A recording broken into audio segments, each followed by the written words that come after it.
tipped off about Jason Handy's inappropriate behavior towards children. So in 2003, they searched his home. They find this enormous trove of child pornography.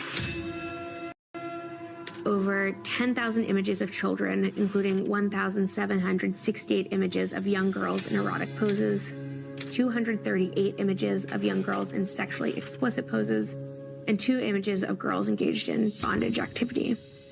One of the CDs included 7 video files of minors engaged in sexually explicit conduct.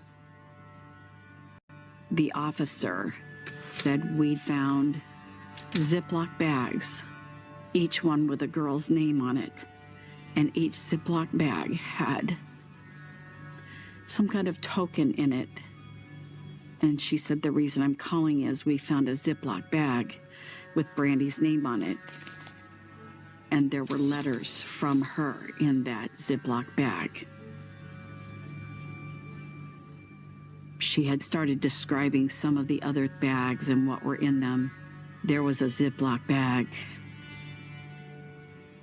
with a girl's name on it. She was 7 years old, and it was a pair of her underwear in that bag. She started telling me that a lot of parents did not want to be involved in the investigation, and they said we would really like to speak with Brandy. I didn't want people to lay the blame on her in any way. But my decision in allowing Brandy to talk with the detectives was that we would find justice for her and that we would get closure. One of the most disturbing things that law enforcement found when they searched Jason Handy's home was Handy's own journals, where he spells out how he feels about these young children. Quote, "I am a pedophile full-blown. I really have been giving in to my desire for little girls these past few weeks. And I even struggle on a day-to-day basis of how I can find a victim to rape if I have to."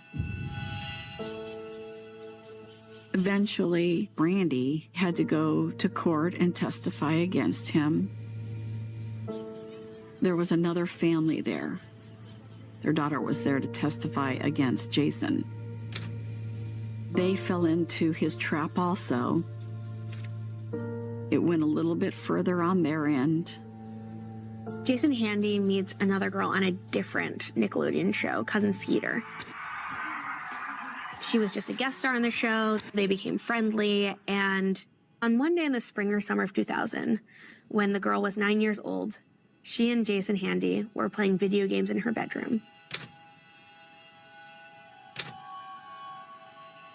He kissed her twice, and on the second kiss, he tried to force his tongue inside her mouth. She backed away, feeling uncomfortable about the kisses.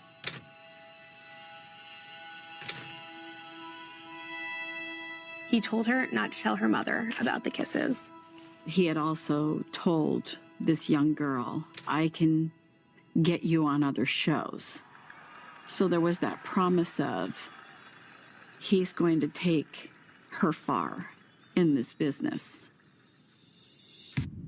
Ultimately, Jason was sentenced to 6 years on 2 felony counts and 1 misdemeanor involving 2 girls, one of whom was Brandy.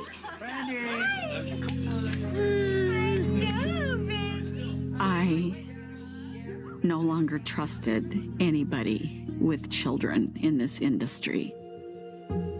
I felt abandoned. There was never any apology to Brandy herself for what happened. Everything got swept under the rug. He was gone. He was disappeared. And folks talked about it a little bit.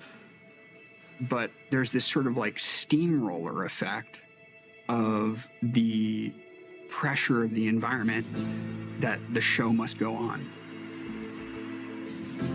Jason was arrested in April of 2003.